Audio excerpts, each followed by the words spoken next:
Welcome back, Mere Mortalites, to another edition of the Mere Mortals book reviews. I have something different for us today. It is not an Alex Rider, Anthony Horowitz book.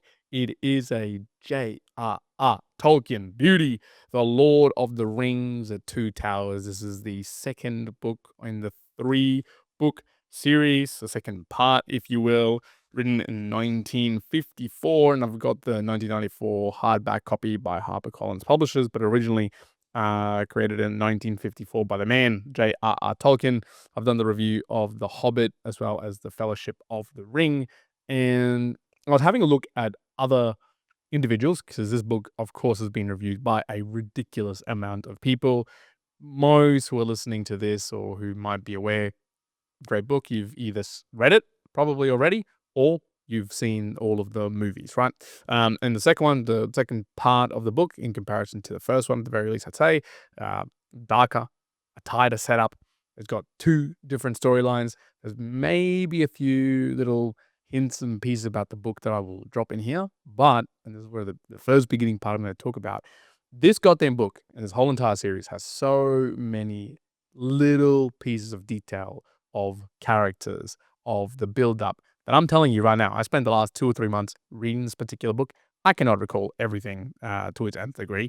I can see why people would reread and get really deep into the lore that J.R.R. Tolkien has built out, because, man, there is just whole sways of parts in this particular book that I kind of went, I could reread this chapter or this part of the book so many times until I could really figure out the positioning and the east and the west and where that particular mountain is, and come and have a look at the map of where this is going. And it is probably what attracts a lot of people to this particular space type of fiction book.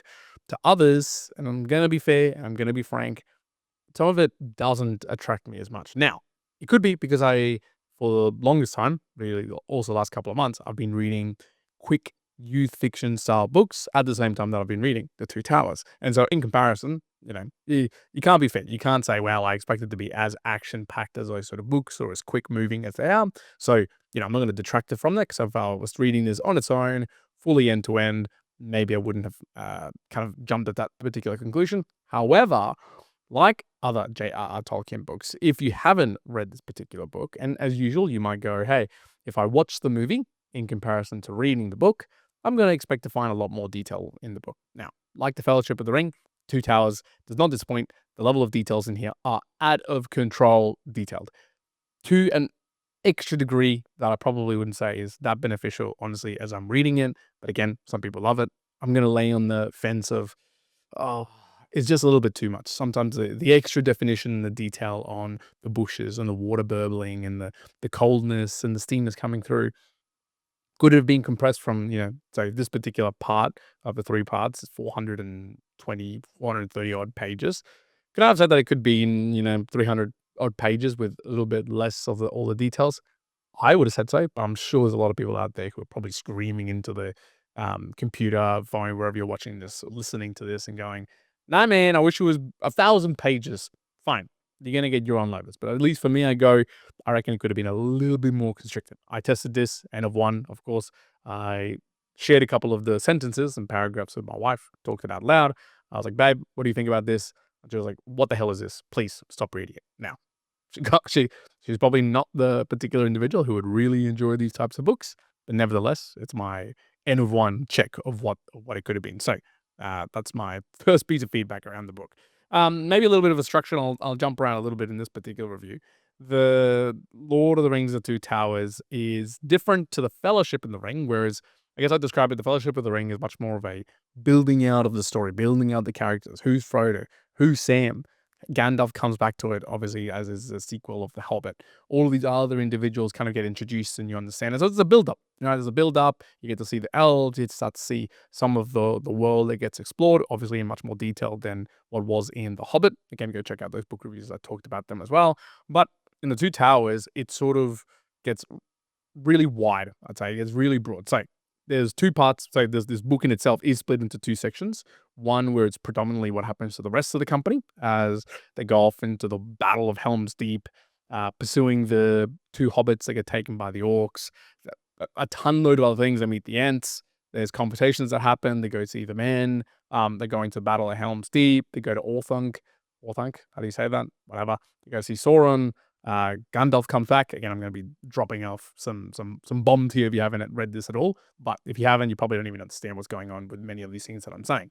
Regardless, the first part, it's all about the company, how they get through, what's going on, and it gets them to a particular position where I believe the last little bit is Gandalf sort of riding his horse as fast as he can to a particular location because a big battle is going to happen again.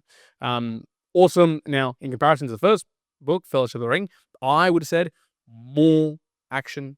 Things are happening at a faster pace, even though it writes like dichotomy.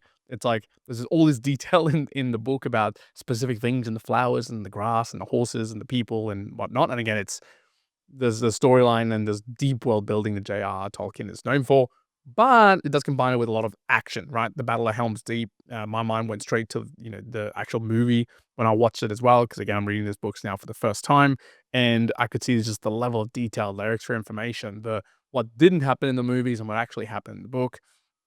That was pretty phenomenal. I would almost say it was almost too short. Like, it could have been even longer. If you wanted to, I wanted more detail of that particular battle, and maybe just because I wanted more of the action. The second part of the book then goes and focuses on, I guess, the other two big heroes, Frodo and Sam. Frodo, who's carrying the ring, Sam, his trusted sort of sidekick, and that was quite an interesting piece because it actually, just off the back of the big battle that happened in the previous first section of the book, it was a little bit slower, a little bit more methodological around day by day, things passing, them getting closer, going to the mountain, trying to find their way. Gollum comes out of nowhere. They finds him. He's always been after the precious. And there's this very, very, very slow build up of them walking and making them way through through the marshes to get to Mordor, to the bad place, to go throw this bloody goddamn ring into the fires. And it is very slow. And I will be frank, there was many pages, and the Subats one, I kind of slowed down reading this particular part as I was reading other books, but there was a big section, I'm going to say from like page 300 to 370 odd, where I just went, man, I'm getting lost. I'm losing myself, or losing my wantingness to continue through this particular book. It's almost like coming to that crescendo that is going to happen way too slowly. And there was a particular piece where, again, I'll drop a couple of names. Boromir, who died. Frodo was able to get found by his brother, not for any particular reason, but just it's by happenstance. And this conversation around what the journey was, what the men were potentially able to do and not do, in the capturing of Gollum and where they were going to next, was a bit of a breakup in the monotony almost that it was happening in that particular part of the book. But just after that part, so if you persevered, which I almost felt like I was doing, persevering, you get to the last part, which I will only say as, what's the chapter? Shelob's Lair. And I'll say another thing, spider, giant goddamn spider. Man, that crescendo final piece of this particular part of the book, woo! That was fun. That had me reading nonstop, and it was, a lot, maybe 100 pages till the end of the book, but it had me in a state of, I cannot put this book down until I finish reading this entire thing. It felt like I was reading one of those really action-packed, punchy books that I've been reading, youth fiction from the Alex Rider series. It was incredible. I sort of remember what happened in the movies, but I'm glad I don't, because reading it and experiencing for the first time the horror, the description of the legs of this particular spider going through the tunnel, how Gollum had betrayed them, and you can go and see plenty of people talk about this particular part of the book. It was fascinatingly beautiful, the way that it was written. Unlike many of the other pages before it, where it had the description there was so warranted and so amazing. It's kind of when I was saying the Helm's Deep battle, I wish it was that level of detail. It was like, I wish it was that level of detail in that battle between Frodo and Sam against the big giant spider. I won't wreck anything else if you've never read that particular point. Please persevere through the book so you can get to that particular point. And the book, as you might see, finishes up in a point of what's going to happen next. Frodo's been taken. Sam's got the ring. He's wearing it. He's hearing all these kind of interesting things. And there's a third part to the book, which is the Return of the King, I do believe is the name. I might be getting that wrong. But that is the Two Towers. And it is a big, fat book. Took me a lot of months to get through it just because I was reading other things. I really enjoyed it. A couple of probably points here that I was writing as well, around some practical things that came out of it, or effective philosophies. Um, Pain being a teacher, that you could see that saw this loads with Frodo. Actually, that's another one, I guess to talk about, or at least that I found interesting. The description of the weight, bearing the weight, the pain on Frodo of wearing the ring over the entirety of the book, at least your understanding of Frodo, was so masterfully done. You can really almost feel it in yourself, the burden of carrying this particular pain. Part of it being a teacher, you can see Frodo becoming more of a leader, being more direct, whether that's from the ring itself or the suffering or some sort of combination. It was so well structured and understood that, again, may be a lot of words. Usually, I gotta put it in a couple of ways. One, if you've seen the movie, and I was reading this, I was sort of reading other reviews, it is very, very hard to pass on the emotion, the understanding, the relevancy of what a book will bring to a movie. It's just very hard, even if you put it together in all the visuals that you possibly can.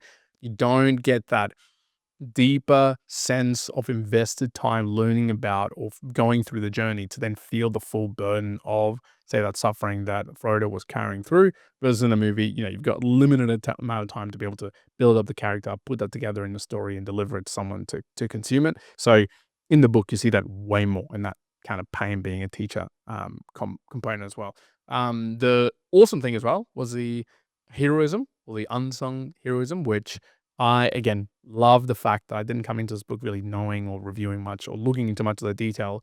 So it was awesome to see that at the tail end, Sam kind of came up front as being like the hero, the key person that, ran up forward. And there was some fantastic lines. I won't even go into them finding it, but the description of Sam basically charging this gigantic spider to protect Frodo, and the language that Tolkien used around how he approached and how no other beast had ever done this before, almost getting crushed, but by the weight of the spider coming down, the sword sort of pinching it through. It was brilliant. Read it, goddamn. Go read that chapter. Like, if you can't do anything else, go read that chapter. Fill yourself in with the rest of it. Would I recommend reading the book? I would, purely for that, and partly probably Helm's Deep. The rest, lots of information, lots of good stuff around world building. If you're someone who enjoys worlds being built and like the meticulous detail, it's here, man. I don't need to tell you. You want to read it. You either know of the book, you want to read it. If you're young enough that you haven't read it, go read it at some point when it makes sense to you and you're not going to get bored. But if you like it to be action packed, look, my recommendation, which I did a little bit, I did skip. Skip is I fast read through a lot of pages where I was like, I don't care too much about the level of detail that's being understood here or put here. I'll grab the general meanings and I'll get me to the kind of like the next part of, cool, I want to keep it engaging because I really wanted to get through the entirety of the book. So that is Two Towers. Probably what other calls can I say from a recommendation perspective? The note that I did sort of put obviously is read the rest of the freaking books. There's heaps of other books that have come out or spanned since Tolkien sort of came out with these particular books that are very relevant. Others that I probably will review or read into the future as well, just because why not? It'll be something interesting. The final, I think, a savage, beautiful middle movement. Some people say that the middle book is often not as great. Honestly, I love the Two Towers more than I did Fellowship of the Ring. Character building, great, fine, whatever. But it was in the battles, it was in the development of characters, it was in the goddamn final battle against the freaking spider towards the tail end of this book that I went, man, that was good. I'm going to savor it. That was enjoyable. The Immortalites, again, you can support us in all the ways. Share this book review with somebody. Go and follow all the places that we put this out on. Go leave a comment, do the things. If you've read it, if you enjoyed it, if you didn't, if I missed something, kind of care, kind of don't. Up to you. Leave me all the reviews. Immortalites, be well. One, out.